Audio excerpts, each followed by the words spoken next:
You fool! Warren is dead.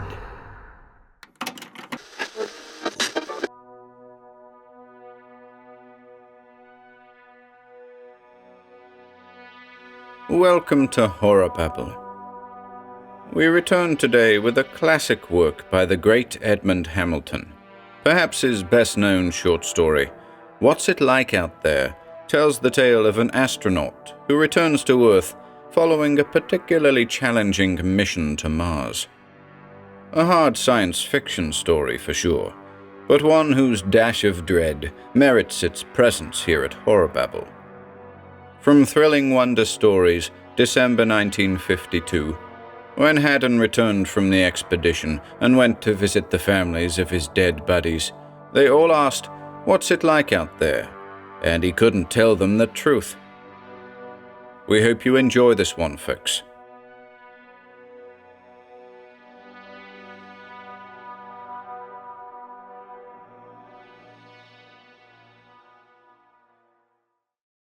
What's It Like Out There? By Edmond Hamilton. 1.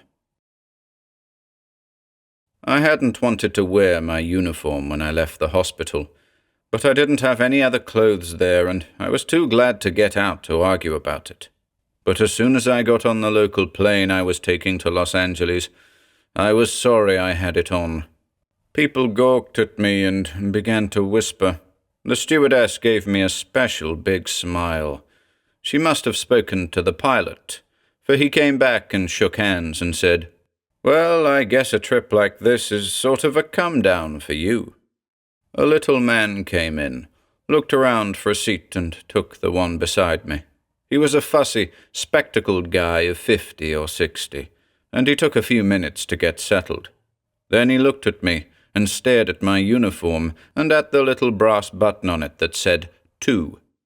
"Why," he said, "you're one of those Expedition 2 men." And then, as though he'd only just figured it out, "Why, you've been to Mars." "Yeah," I said. "I was there." He beamed at me in a kind of wonder. I didn't like it, but his curiosity was so friendly that I couldn't quite resent it. "Tell me," he said, "what's it like out there?" The plane was lifting, and I looked out at the Arizona desert sliding by close underneath. "Different," I said. "It's different." The answer seemed to satisfy him completely. "I'll just bet it is," he said.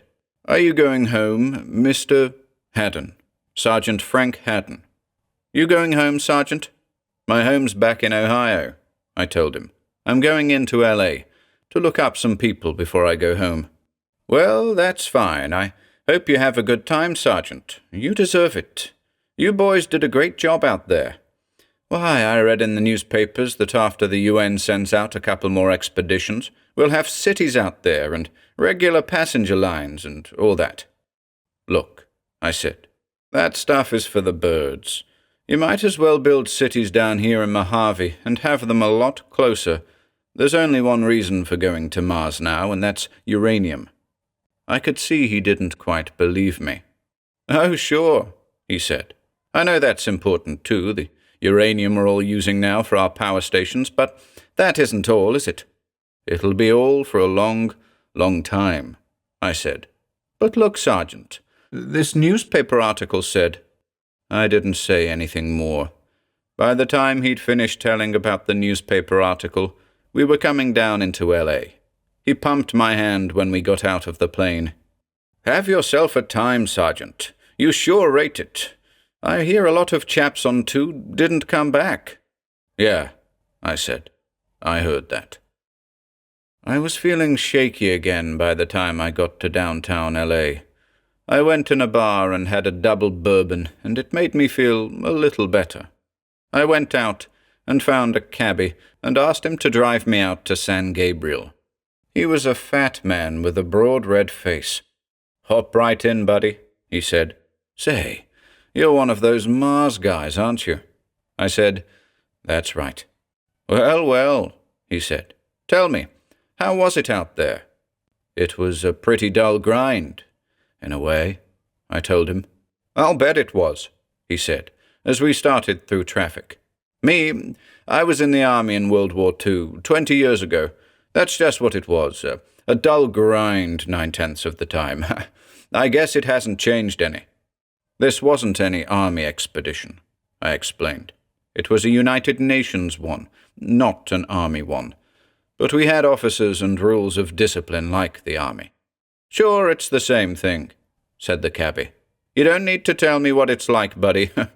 Why, back there in 42, or was it 43? Anyway, back there I remember that... I leaned back and watched Huntington Boulevard slide past. The sun poured in on me and seemed very hot, and the air seemed very thick and soupy. It hadn't been so bad up on the Arizona plateau, but it was a little hard to breathe down here. The cabbie wanted to know what address in San Gabriel. I got the little packet of letters out of my pocket and found the one that had Martin Valenez and a street address on the back. I told the cabbie and put the letters back into my pocket. I wish now that I'd never answered them. But how could I keep from answering when Joe Valenez's parents wrote to me at the hospital? And it was the same with Jim's girl and Walter's family. I'd had to write back. And the first thing I knew, I'd promised to come and see them, and now if I went back to Ohio without doing it, I'd feel like a heel. Right now, I wished I'd decided to be a heel. The address was on the south side of San Gabriel, in a section that still had a faintly Mexican tinge to it. There was a little frame grocery store with a small house beside it, and a picket fence around the yard of the house. Very neat, but a queerly homely place after all the slick California stucco. I went into the little grocery, and a tall, dark man with quiet eyes took a look at me and called a woman's name in a low voice, and then came around the counter and took my hand. "You're Sergeant Haddon," he said. "Yes, of course. We've been hoping you'd come." His wife came in a hurry from the back. She looked a little too old to be Joe's mother, for Joe had been just a kid. But then she didn't look so old either, but just sort of worn. She said to Valenez, "Please, a chair. Can't you see he's tired? And just from the hospital." I sat down and looked between them at a case of canned peppers, and they asked me how I felt, and wouldn't I be glad to get home, and they hoped all my family were well. They were gentlefolk. They hadn't said a word about Joe, just waited for me to say something. And I felt in a spot, for I hadn't known Joe well, not really. He'd been moved into our squad only a couple of weeks before takeoff, and since he'd been our first casualty, I'd never got to know him much. I finally had to get it over with, and all I could think to say was, "They wrote you in detail about Joe, didn't they?" Valenez nodded gravely. "Yes, that he died from shock within 24 hours after takeoff. The letter was very nice." His wife nodded too. "Very nice," she murmured. She looked at me, and I guess she saw that I didn't know quite what to say, for she said, "You can tell us more about it, yet you must not if it pains you." I could tell them more. Oh yes, I could tell them a lot more if I wanted to. It was all clear in my mind, like a movie film you run over and over, till you know it by heart. I could tell them all about the takeoff that had killed their son, the long lines of us, uniformed backs going up into Rocket 4 and all the other 19 rockets, the lights flaring up there on the plateau, the grind of machinery and blast of whistles, and the inside of the big rocket as we climbed up the ladders of its center well. The movie was running again in my mind, clear as crystal, and I was back in Cell 14 of Rocket 4, with the minutes ticking away and the walls quivering every time one of the other rockets blasted off, and us 10 men in our hammocks, prisoned inside that odd-shaped windowless metal room, waiting, till that big, giant hand came and smacked us down deep into our recoil springs, crushing the breath out of us, so that you fought to breathe, and the blood roared into your head, and your stomach heaved in spite of all the pills they'd given you, and you heard the giant laughing, "Baroom, baroom, baroom." Smash, smash, again and again, hitting us in the guts and cutting our breath, and someone being sick and someone else sobbing, and the baroom, baroom laughing as it killed us. And then the giant quit laughing, and quit slapping us down, and you could feel your sore and shaky body and wonder if it was still all there. Walter Millis cursing a blue streak in the hammock underneath me, and Breck Jurgen, our sergeant then, clambering painfully out of his straps to look us over, and then through the voices a thin, ragged voice saying uncertainly, "Breck, I think I'm hurt." Sure, that was their boy Joe, and there was blood on his lips, and he'd had it. We knew when we first looked at him that he'd had it. A handsome kid, turned waxy now as he held his hand on his middle and looked up at us. Expedition 1 had proved that takeoff would hit a certain percentage with internal injuries every time.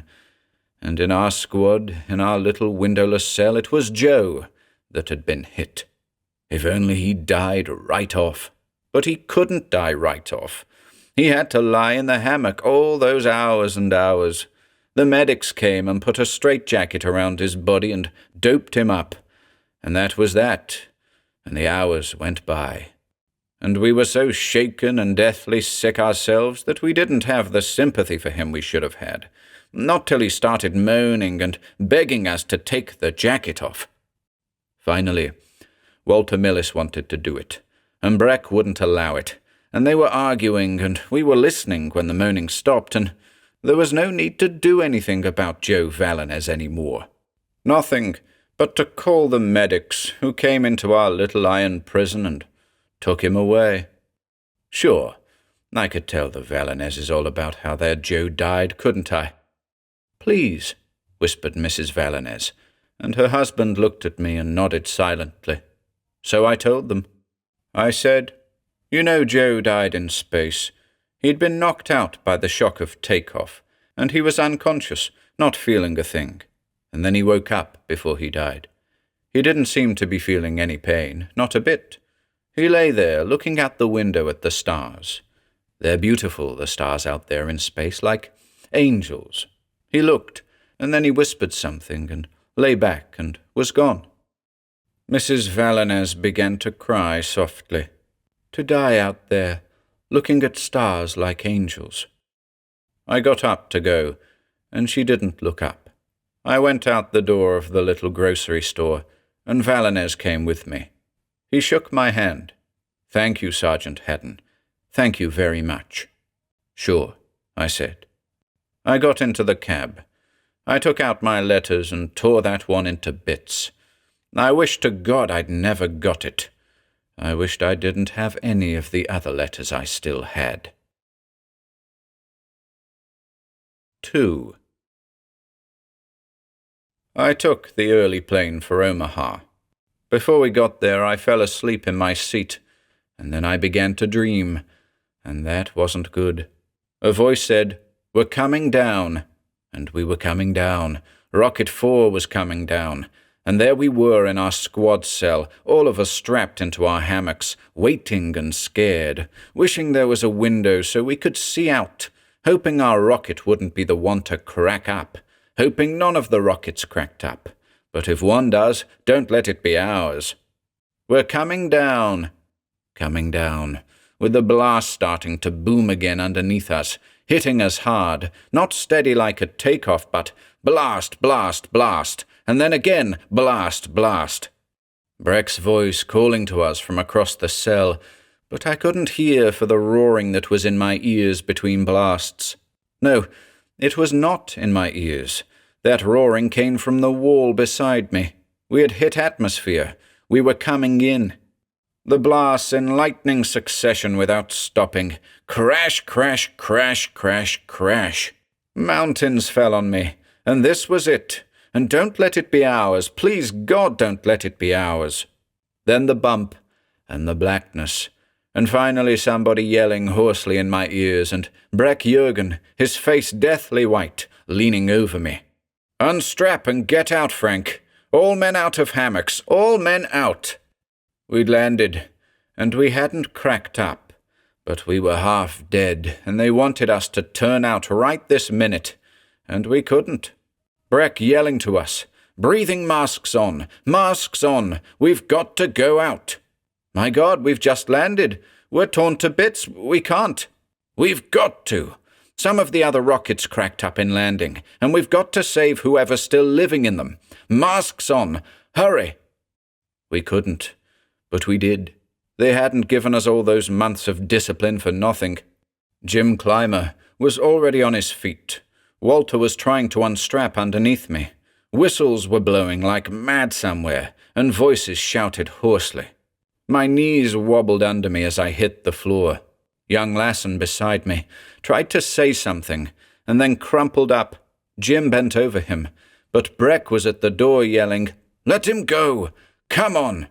The whistles screeching at us all the way down the ladders of the well, and the mask clip hurting my nose, and down at the bottom a dishevelled officer yelling at us to get out and join Squad 5, and the gangway reeling under us.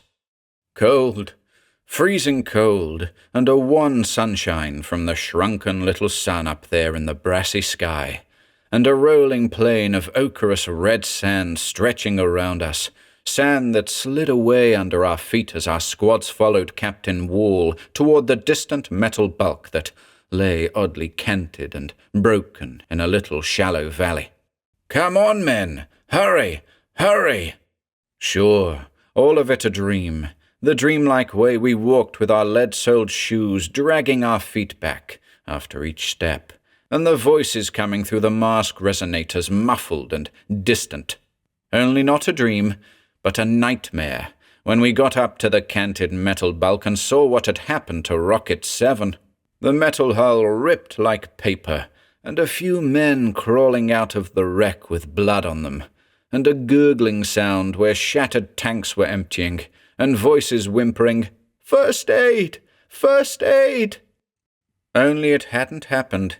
It hadn't happened yet at all, for we were still back in Rocket 4 coming in. We hadn't landed yet at all, but we were going to any minute. "We're coming down." I couldn't go through it all again.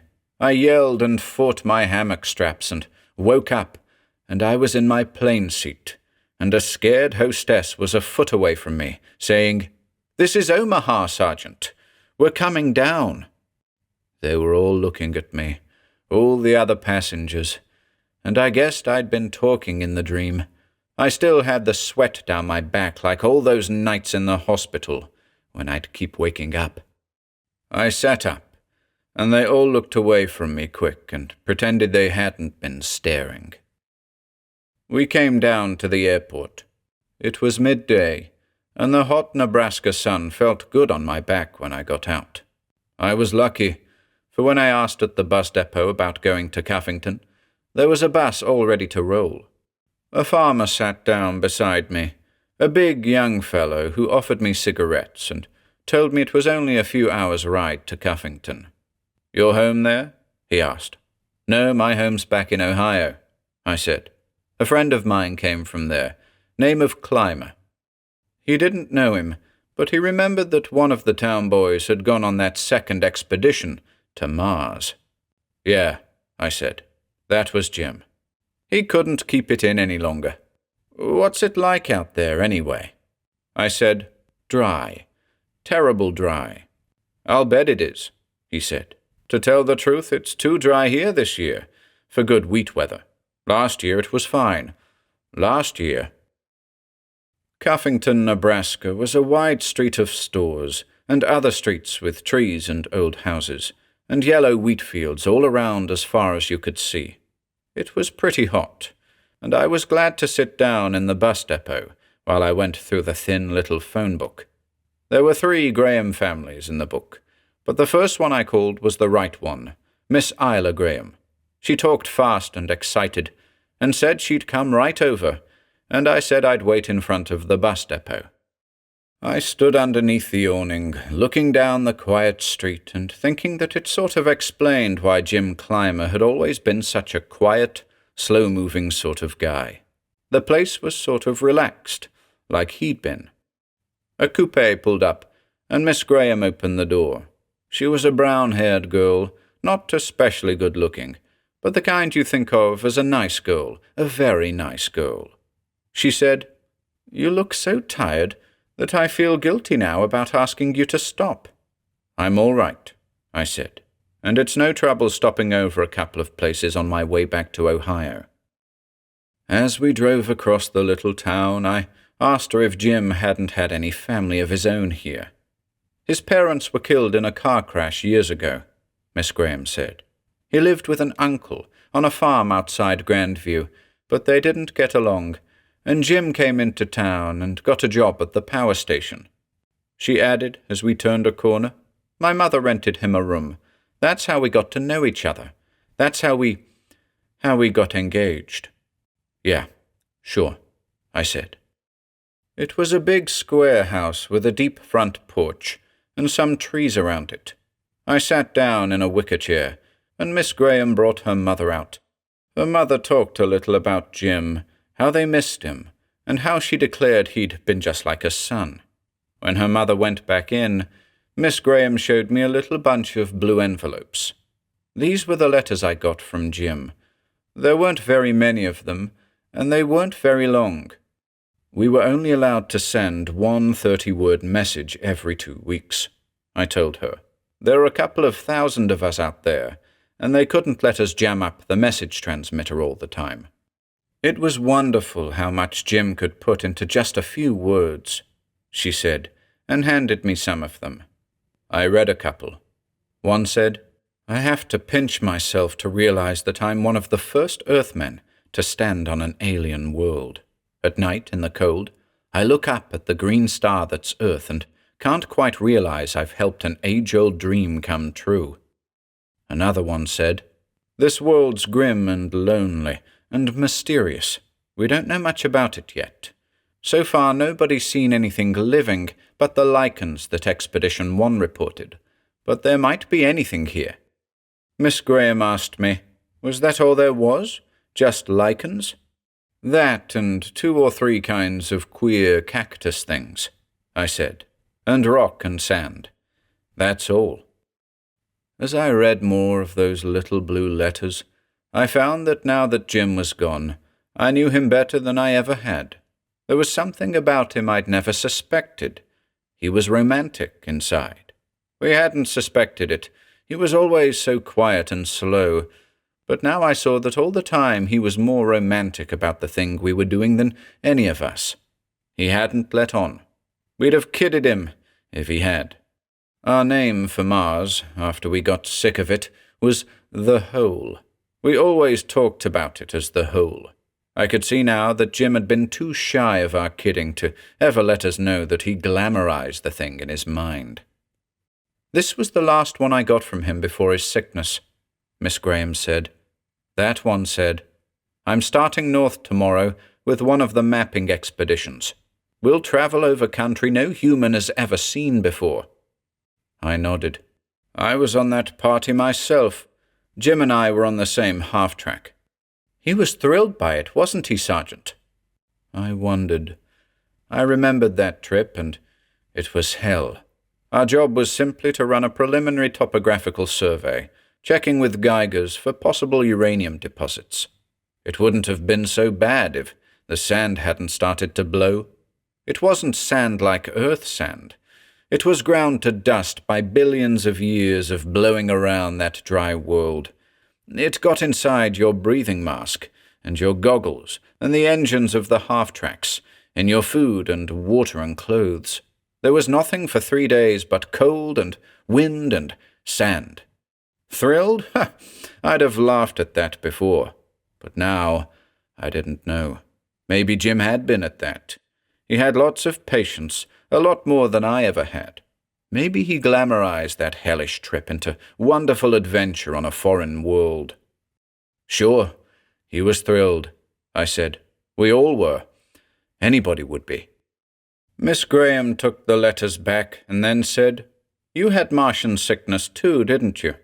I said, yes, I had, just a touch, and that was why I'd had to spend a stretch in reconditioning hospital when I got back. She waited for me to go on, and I knew I had to.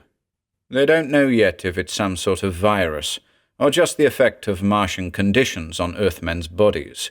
It hit 40% of us. It wasn't really so bad. Fever and dopiness mostly.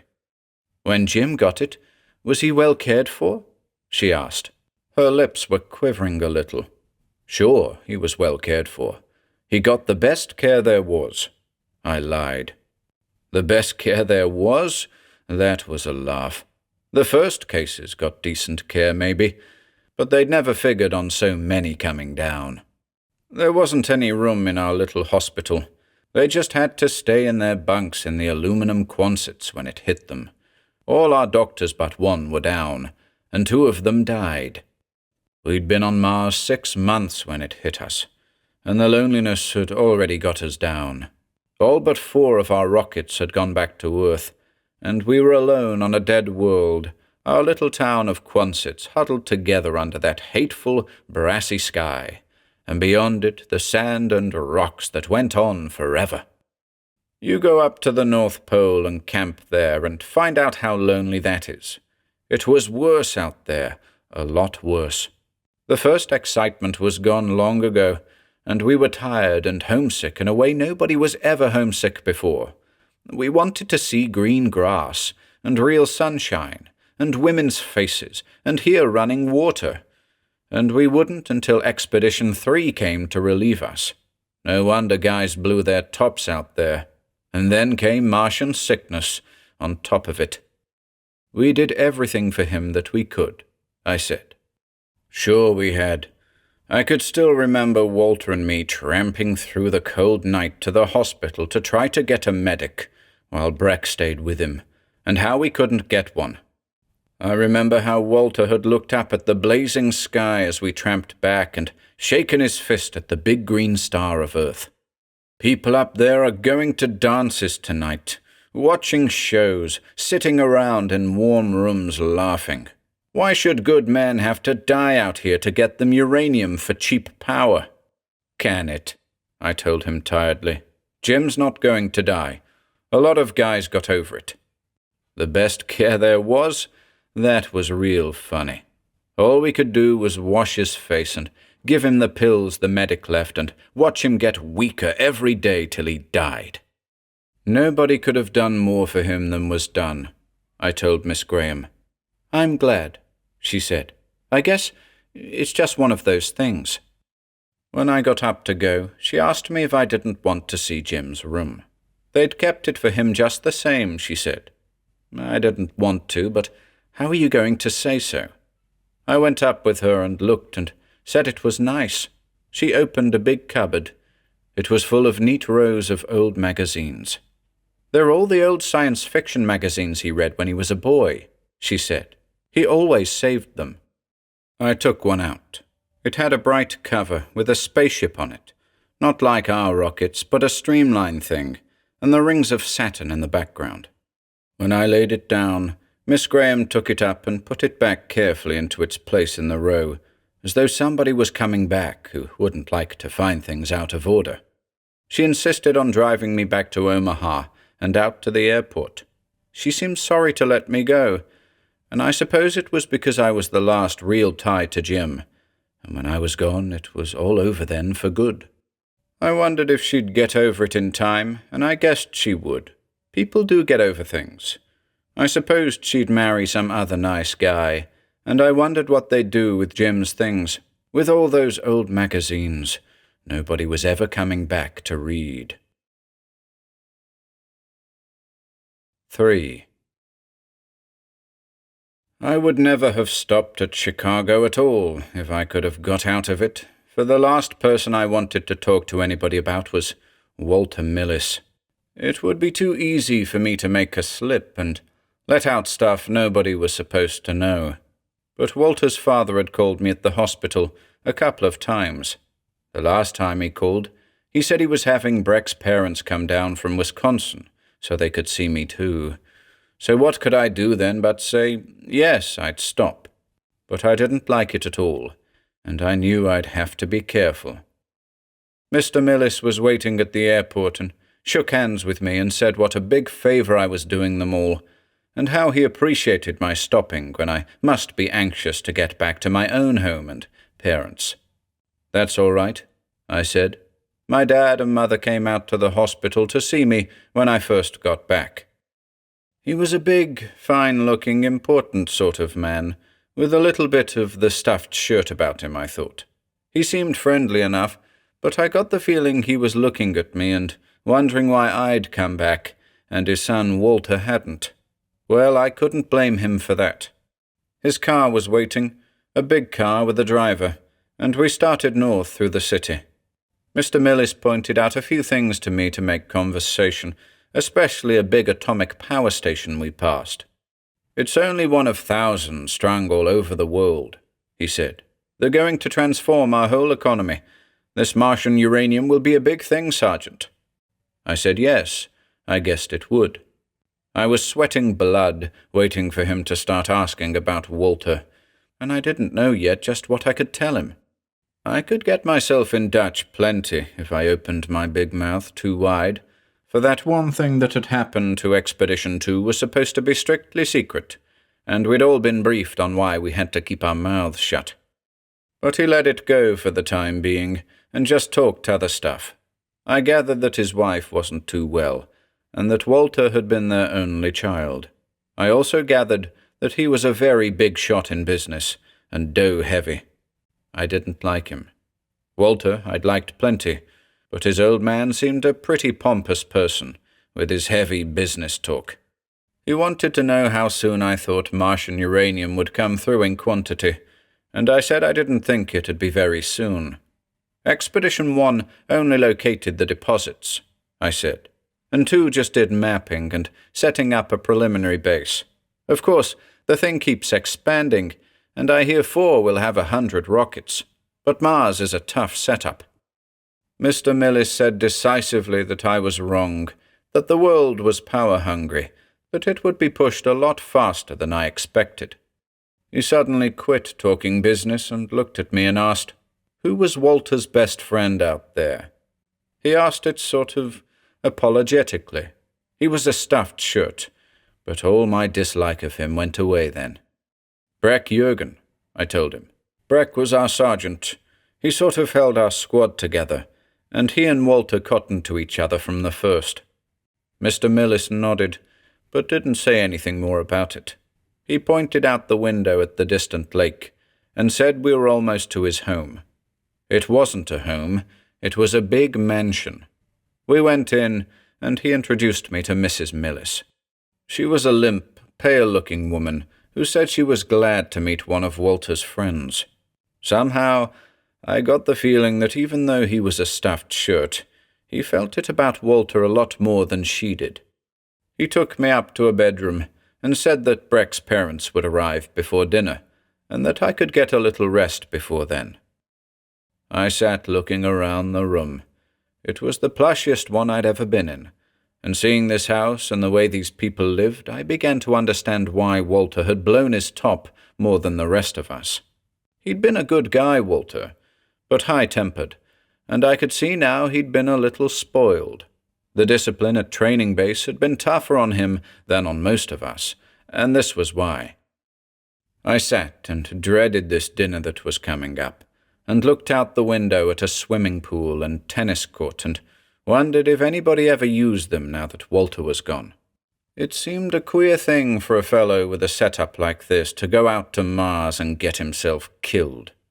I took the satin cover off the bed so my shoes wouldn't dirty it, and lay down and closed my eyes, and wondered what I was going to tell them. The trouble was, I didn't know what story the officials had given them. The commanding officer regrets to inform you that your son was shot down like a dog. They'd never got any telegram like that, but just what line had been handed them. I wished I'd had a chance to check on that. Damn it, why didn't all these people let me alone? They started it all going through my mind again, and the psychos had told me I ought to forget it for a while, but how could I? It might be better just to tell them the truth. After all, Walter wasn't the only one who'd blown his top out there. In that grim last couple of months, plenty of guys had gone around sounding off. Expedition 3 isn't coming. We're stuck, and they don't care enough about us to send help. That was the line of talk. You heard it plenty in those days. You couldn't blame the guys for it either. A fourth of us down with Martian sickness, the little grave markers clotting up the valley beyond the ridge, rations getting thin, medicine running low, everything running low, all of us watching the sky for rockets that never came. There'd been a little hitch back on Earth, Colonel Nichols explained. He was our CO, now that General Rayan had died. There was a little delay, but the rockets would be on their way soon. We'd get relief. We just had to hold on. Holding on. That's what we were doing. Nights we'd sit in the Quonset and listen to Lassen coughing in his bunk, and it seemed like wind giants, cold giants were bawling and laughing around our little huddle of shelters. "Damn it, if they're not coming, why don't we go home?" Walter said. "We've still got the 4 rockets. They could take us all back." Breck's serious face got graver. "Look, Walter, there's too much of that stuff being talked around. Lay off. Can you blame the men for talking it? We're not storybook heroes. If they've forgotten about us back on Earth, why do we just sit and take it?" "We have to," Breck said. 3 will come." I've always thought that it wouldn't have happened, what did happen, if we hadn't had that false alarm. The one that set the whole camp wild that night, with guys shouting, "3's here! The rockets landed over west of Rock Ridge." Only when they charged out there, they found they hadn't seen rockets landing at all, but a little shower of tiny meteors burning themselves up as they fell. It was the disappointment that did it, I think. I can't say for sure, because that same day was the day I conked out with Martian sickness, and the floor came up and hit me, and I woke up in the bunk with somebody giving me a hypo, and my head big as a balloon. I wasn't clear out. It was only a touch of it, but it was enough to make everything foggy, and I didn't know about the mutiny that was boiling up until I woke up once with Breck leaning over me, and saw he wore a gun and an MP brassard now. When I asked him how come, he said there'd been so much wild talk about grabbing the 4 rockets and going home that the MP force had been doubled, and Nichols had issued stern warnings. "Walter?" I said, and Breck nodded. "He's a leader, and he'll get hit with a court-martial when this is over. The blasted idiot." "I don't get it. He's got plenty of guts, you know that," I said. "Yes, but he can't take discipline. He never did take it very well. And now that the squeeze is on, he's blowing up. Well, see you later, Frank." I saw him later, but not the way I expected, for that was the day we heard the faint echo of shots, and then the alarm siren screaming, and men running, and half-tracks starting up in a hurry. And when I managed to get out of my bunk and out of the hut, they were all going toward the big rockets, and a corporal yelled to me from a jeep, "That's blown it! The damn fools swiped guns and tried to take over the rockets and make the crews fly 'em home." I could still remember the sickening slidings and bouncings of the jeep as it took us out there, the milling little crowd under the looming rockets, milling around and hiding something on the ground, and Major Viler yelling himself hoarse, giving orders. When I got to see what was on the ground, it was 7 or 8 men, and most of them dead. Walter had been shot right through the heart. They told me later it was because he'd been the leader, out in front, that he got it first of the mutineers. 1 MP was dead, and 1 was sitting with red all over the middle of his uniform, and that 1 was Breck, and they were bringing a stretcher for him now. The corporal said, "Hey, that's Jürgen, your squad leader." And I said, "Yes, that's him." Funny how you can't talk when something hits you. How you just say words like, "Yes, that's him." Breck died that night without ever regaining consciousness, and there I was, still half sick myself, and with Lassen dying in his bunk, and 5 of us were all that was left of Squad 14, and that was that. How could HQ let a thing like that get known? A fine advertisement it would be for recruiting more Mars expeditions if they told how guys on 2 cracked up and did a crazy thing like that. I didn't blame them for telling us to keep it top secret. Anyway, it wasn't something we'd want to talk about. But it sure left me in a fine spot now, a sweet spot. I was going down to talk to Breck's parents and Walter's parents, and they'd want to know how their sons died, and I could tell them, "Your sons probably killed each other out there." Sure, I could tell them that, couldn't I? But what was I going to tell them? I knew HQ had reported those casualties as accidental deaths, but what kind of accident? Well, it got late and I had to go down, and when I did, Breck's parents were there. Mr. Jurgen was a carpenter, a tall, bony man with level blue eyes like Breck's. He didn't say much, but his wife was a little woman who talked enough for both of them. She told me I looked just like I did in the pictures of us Breck had sent home from training base. She said she had 3 daughters too, 2 of them married, and one of the married ones living in Milwaukee, and one out on the coast. She said that she'd named Breck after a character in a book by Robert Louis Stevenson, and I said I'd read the book in high school. "It's a nice name," I said. She looked at me with bright eyes and said, "Yes, it was a nice name." That was a fine dinner. They'd got everything they thought I might like, and all the best, and a maid served it, and I couldn't taste a thing. I ate. Then afterward, in the big living room, they all just sort of sat and waited, and I knew it was up to me.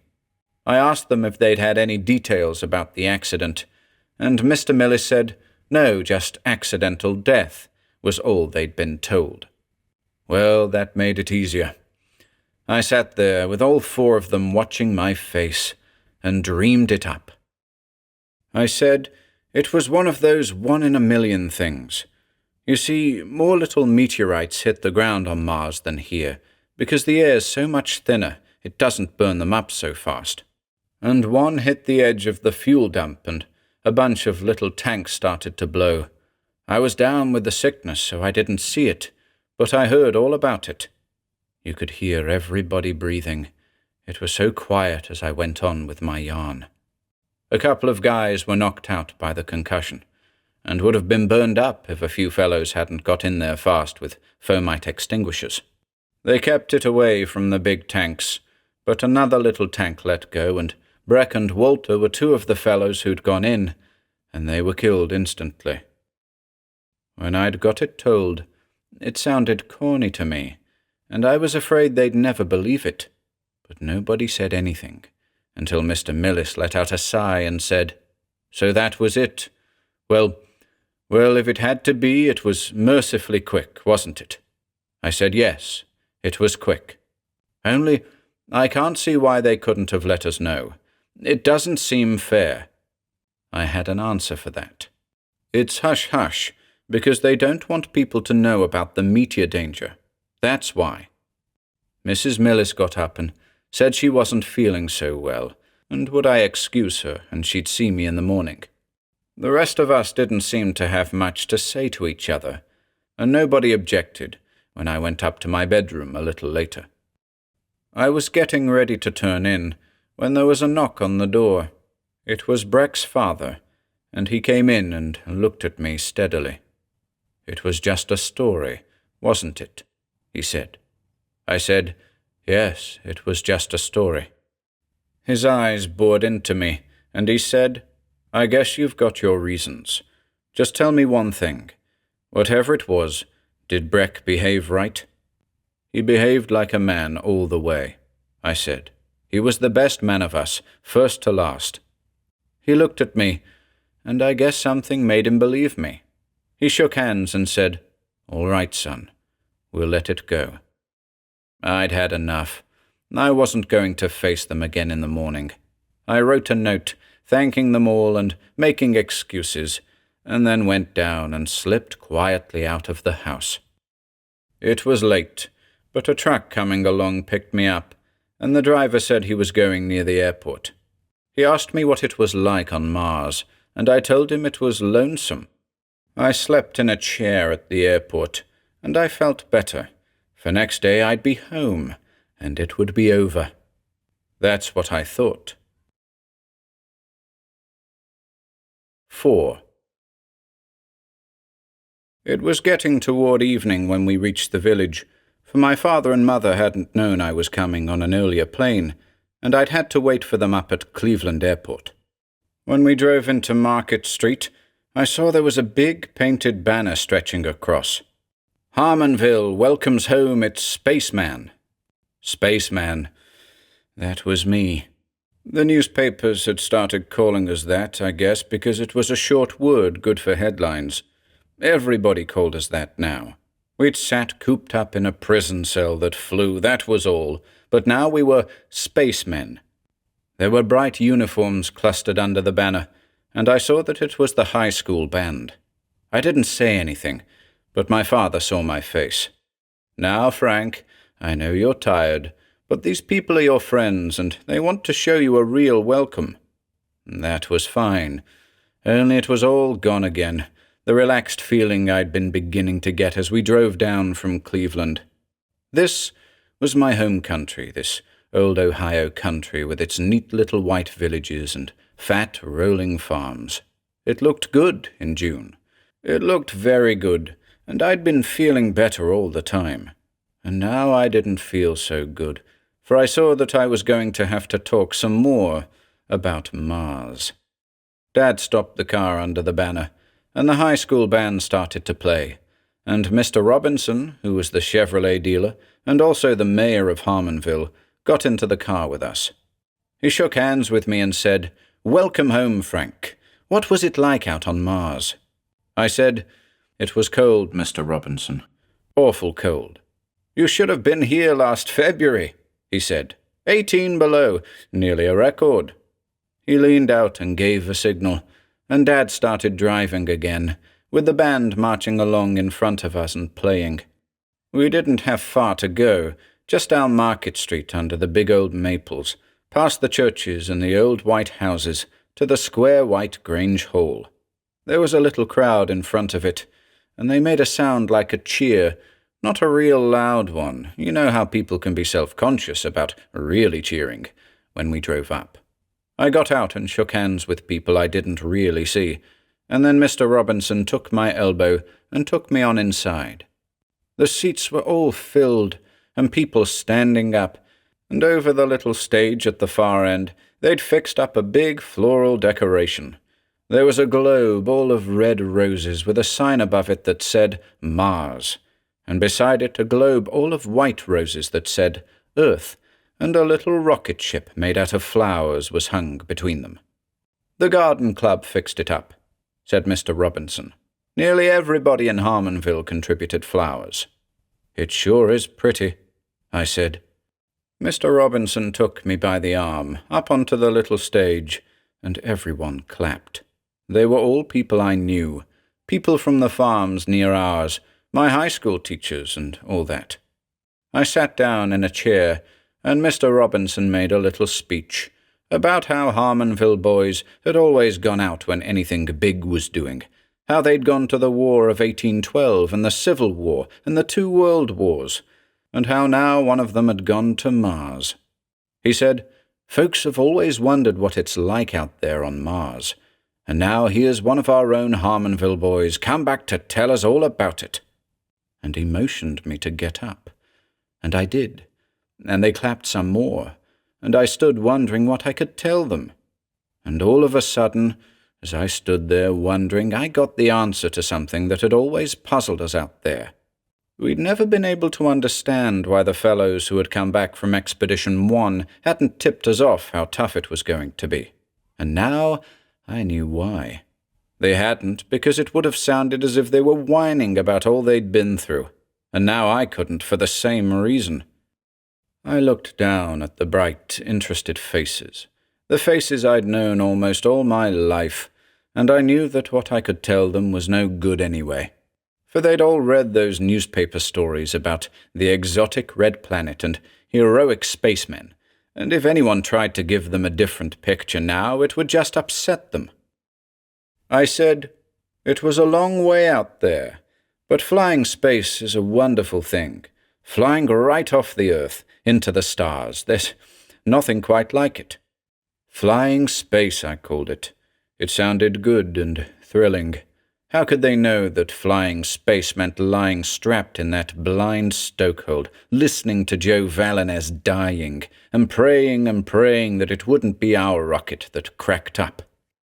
And it's a wonderful thrill to come out of a rocket and step on a brand new world, to look up at a different-looking sun, to look around at a whole new horizon. Yes, it was wonderful. Especially for the guys in Rockets 7 and 9 who got squashed like flies and lay around there on the sand moaning, "First aid." Sure, it was a big thrill for them, and for us who had to try to help them. There were hardships out there, but we all knew that a big job had to be done. That's a nice word, too. Hardships. It's not coarse and ugly like fellows coughing their hearts out from too much dust. It's not like having your best friend die of Martian sickness right in the room you sleep in. It's a nice, cheerful word, hardships. And the only way we could get the job done, away out there so far from Earth, was by teamwork. Well, that was true enough in its way.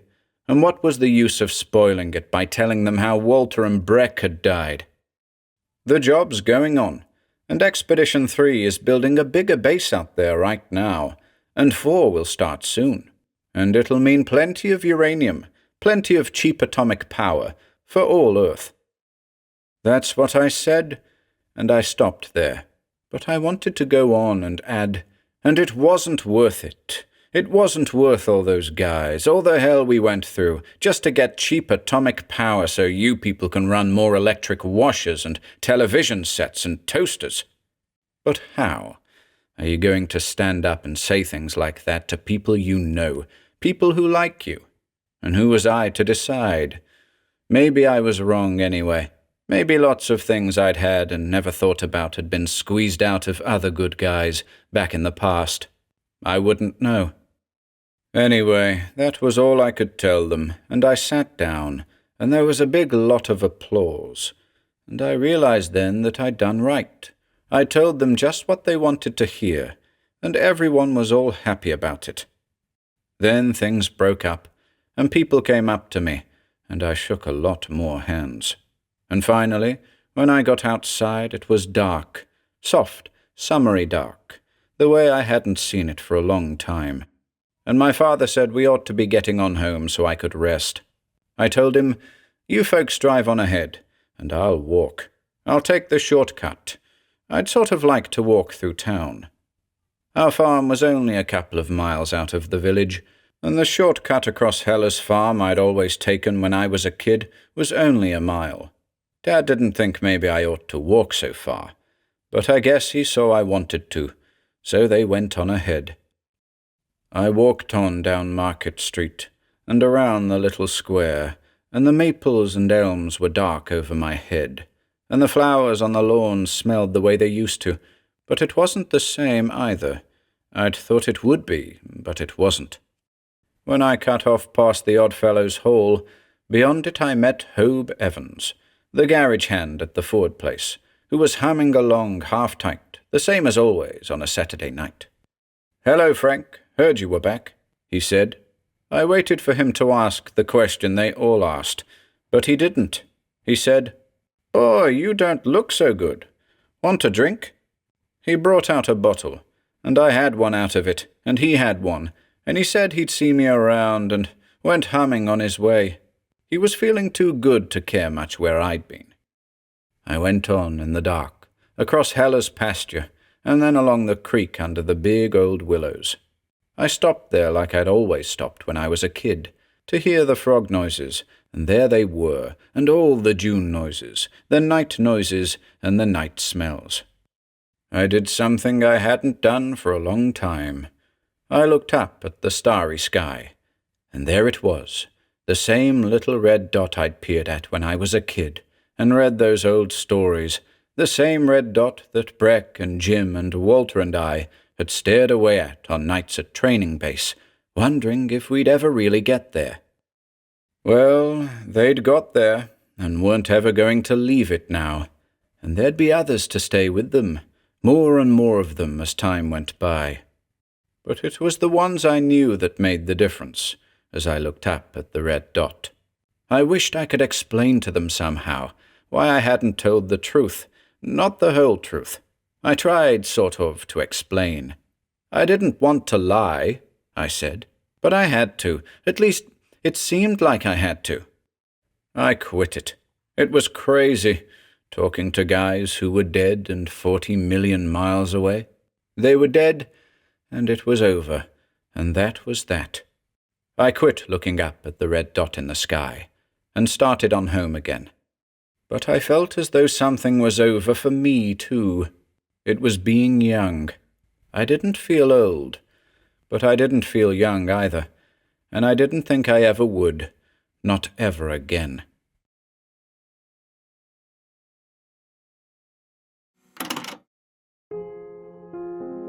If you enjoyed listening today, be sure to subscribe to the channel by hitting the red subscribe button below. After doing so, click the bell icon next to the subscribe button to receive new content notifications. If you'd like to support our work and receive exclusive perks, consider becoming a channel member by clicking the join button below. To support us in other ways, see the video description for links to our Bandcamp and Patreon pages, our merch store over at Teespring, and further information relating to our releases on Audible, iTunes, and Spotify. And until next time,